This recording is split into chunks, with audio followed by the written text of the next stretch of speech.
जय जय श्री राधे, जय जय श्री राधे, जय जय श्री राधे। अध्याय 18वां, भूमि के भिन्न भिन्न वर्षों यानी क्षेत्रों का वर्णन।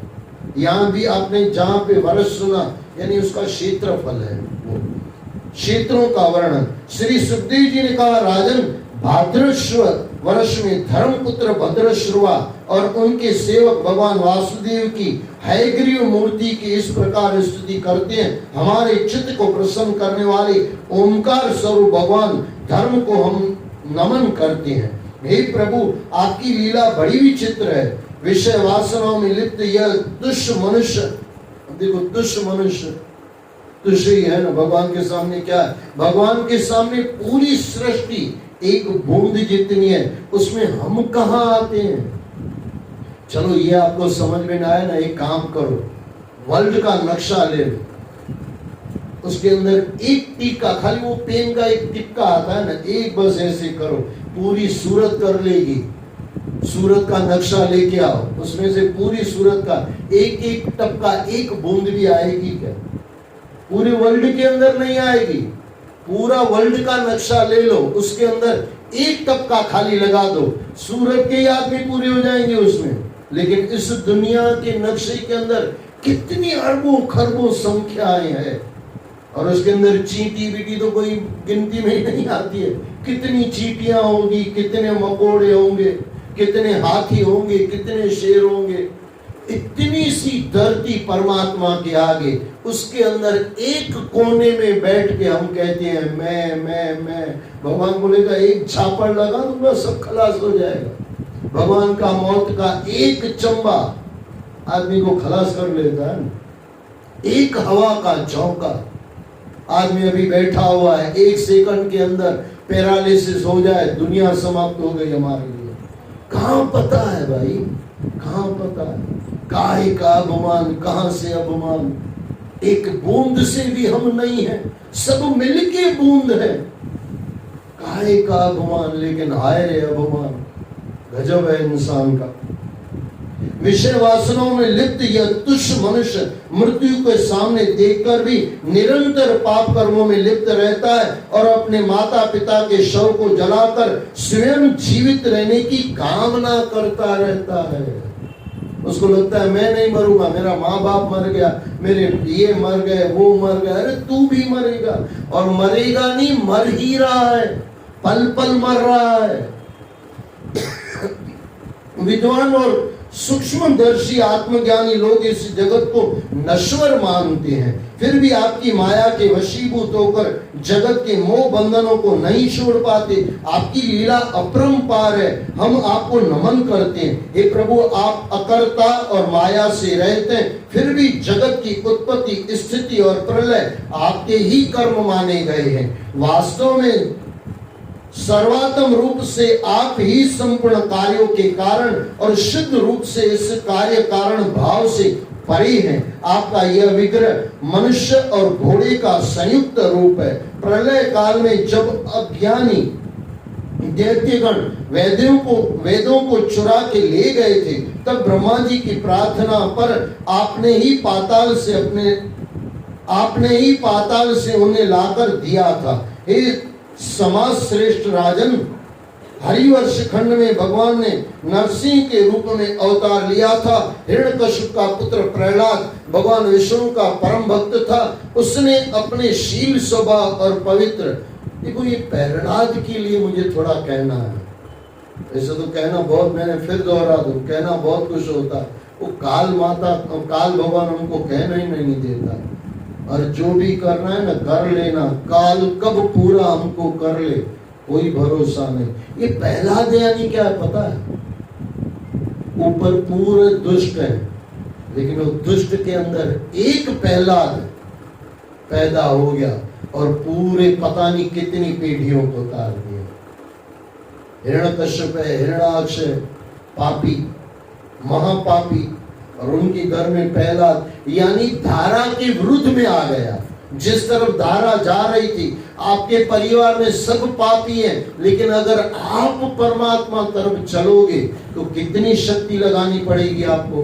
गंगा इस तरफ बह रही है, आप इस तरफ तैर जाओ ना तो जल्दी पहुंच जाओगे, लेकिन उसकी उल्टी उल्टी दिशा में बहो।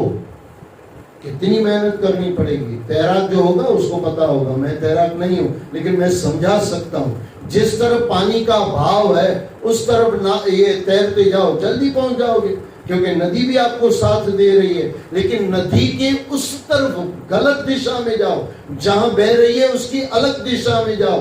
आपका परिवार कैसा भी है, अगर आप भक्त हो ना तो आपके ऊपर प्रयत्न आएंगे और वो तपस्या आएगी। वही तपस्या होती है। परिवार इस तरफ है और हम उस तरफ जा रहे हैं तो तपस्या तो होगी। यही तो तपस्या है। पुत्र प्रहलाद भगवान विष्णु का परम भक्त था। उसने अपने शील स्वभाव और पवित्र आचरण से दैत्य कुल को पवित्र कर दिया। यही बात मैं अभी आपको बोल के आया। परंतु दैत्यराज हिरण्यकश्यप अपने अहंकार और शक्ति मद में अपने आप को ही भगवान मानता था। उसने अपने पुत्र प्रहलाद को बहुत दुख दिया, पर भगवान की भक्ति से उसे विमुख नहीं कर सका। उसका उद्धार करने के लिए भगवान ने नरसिंह अवतार लिया और दैत्यराज हिरण्यकश्यप को मार डाला। देखो, ये कई लोग मुझे कहते हैं, आपको भी मिलते होंगे या आप अपने लिए भी सोचते होंगे, मैं अच्छी, मैं अच्छा, फिर भी ये परिवार मेरे साथ ऐसा क्यों करते हैं। ज्यादातर माताएं मुझे ये प्रश्न करती है, अच्छा ये प्रहलाद जितने आप शुद्ध हो सकते हो सकते हैं क्या? सोच भी नहीं सकते, सोच ही नहीं हमारे। कहां प्रहलाद, कहां हम। लेकिन उसको भी परिवार वाले दुखी करने वाले हुए कि नहीं। अरे सका बाप मारने के लिए तैयार हो गया।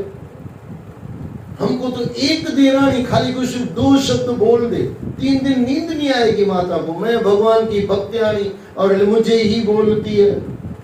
जिस दिन आपको लगे कि मैं प्रहलाद से भी ज्यादा शुद्ध हूं, तब भगवान को थोड़ा कंप्लेन करने आना कि मैं प्रहलाद से भी शुद्ध, और किसी देरानी ने मुझे ऐसा क्यों बोल दिया। गुरु मूर्ति में से निकल के 2 लाफा मार के वापस बैठ जाएंगे। हकीकत है, वो बताएंगे कि कहां प्रहलाद, कहां हम। प्रहलाद को मारने वाला उसका बाप कितनी मारने की कोशिश की। अरे आग के अंदर बिठा दिया। होलिका दहन आपको पता होगा सबको, ज्यादा मैं कथा में नहीं जा रहा हूं, इशारा दे के आगे बढ़ जाऊं। होलिका के अंदर, ये आग के अंदर बिठा दिया भगत को।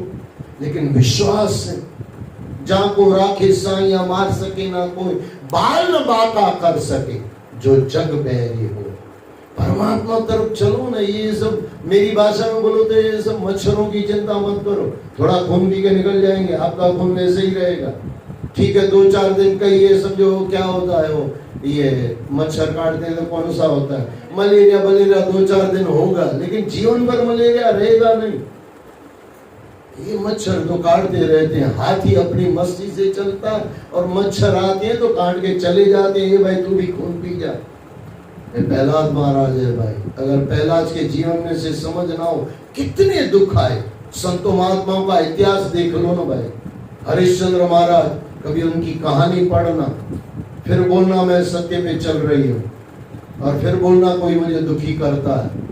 कहां हरिश्चंद्र महाराज।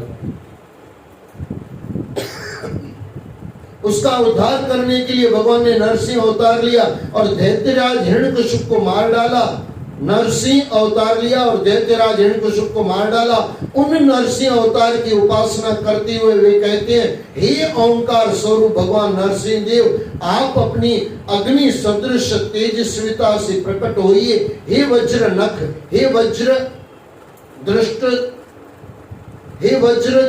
दृष्ट, आप हमारे समीप प्रकट होइए और हमारी कर्म वासनाओं को जला डालिए, हमारे अज्ञान को नष्ट कीजिए। हे नाथ, आप विश्व का कल्याण कीजिए, सभी प्राणियों का हित कीजिए। हम शुद्ध और निष्काम भाव से आपकी स्तुति कर सकें, ऐसा हमें बल दीजिए। हे प्रभु, परिवार के सदस्यों में धन और असत्य कर्मों में हमारी आसक्ति न हो।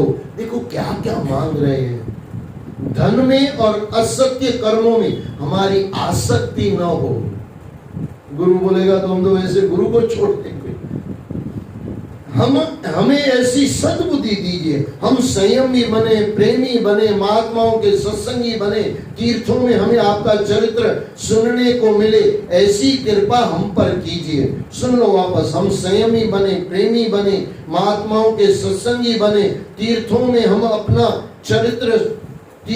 हमें आपका चरित्र सुनने को मिले, ऐसी कृपा हम पर कीजिए। हे असुरगण, आप तृष्णा, राग, विषाद, क्रोध, अभिमान, इच्छा, भय, दीनता और मानसिक संतापों को त्याग कर जन्म मरण के नियंता भगवान नरसिंह के चरण कमलों का आश्रय ले।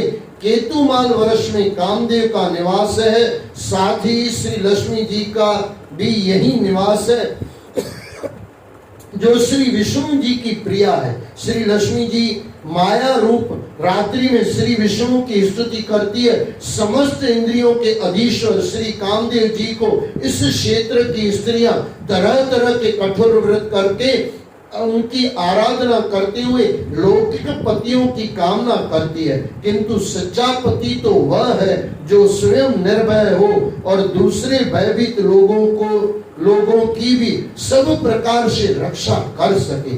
ऐसा पति तो एकमात्र ईश्वर ही है। जो स्त्री प्रभु के चरण कमलों की विधिवत पूजा करती है, उसे फिर किसी वस्तु की कामना नहीं रहती, लेकिन विधिवत यानी प्रेम से, और विधि भी होती है, उसकी सभी कामनाएं स्वतः ही पूरी हो जाती है। रम्यक वर्ष में वहां के अधिपति मनु को पूर्व काल में प्रलय के समय भगवान ने अपना मत्स्य रूप दिखाया था। मनु जी इस समय भी भगवान की उसी रूप में आराधना करते हैं। हे प्रभु, नट जिस प्रकार कठपुतलियों को नचाता है, उसी प्रकार आप ब्रह्मा आदि नामों की डोरी से संपूर्ण विश्व को अपने अधीन करके नचा रहे हैं। अतः आप ही सबके प्रेरक हैं, आप निराकार हैं और वेद ही आपका महान शब्द है। एक बार की बात है कि इंद्रियों के सानिध्य से देवताओं को अभिमान हुआ, वे आपसे ईर्षा करने लगे। एक बार की बात है, इंद्रियों के सानिध्य से देवताओं को अभिमान हुआ और वे आपसे ईर्षा करने लगे। तब आपके तटस्थ होते ही वे परस्पर किसी की भी रक्षा नहीं कर सके। तब उन्हें अपने अभिमान पर पश्चाताप हुआ और वे आपकी स्तुति करके क्षमा मांगने लगे। ये मतलब क्या हुआ पता है? जब भी आप जीत करते हो ना, कहीं भी जीतते हो, भगवान कृष्ण ने कहा है जहां जीत है वहां मैं हूं। लेकिन वो पाप वाली जीत नहीं, पापी इंसान अगर जीत कर रहा है तो ये पाप उसको मार डालेगा।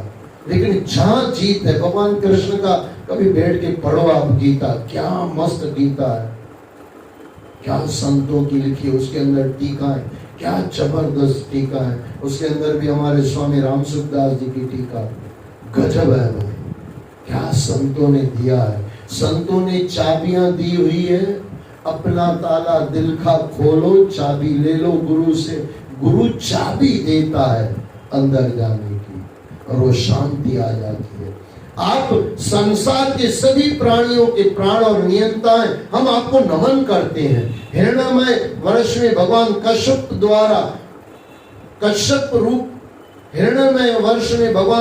रूप धारण करके रहते हैं। इस वर्ष में रहने वाले कश्यप अवतार के रूप में ही भगवान की स्तुति करते हैं और उन्हें बार बार नमन करते हैं। समस्त जीवों के आप ही विधाता हैं।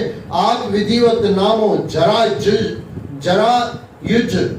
स्वदेज, अंडज, उत्बिज, जंगम, स्थावर, देवता, ऋषि, पितृगण, भूत, इंद्रिय, स्वर्ग, आकाश, पृथ्वी, पर्वत, नदी, समुद्र, द्वीप, ग्रह, तारा, सूर्य, चंद्र आदि नामों से पुकारे जाते हैं।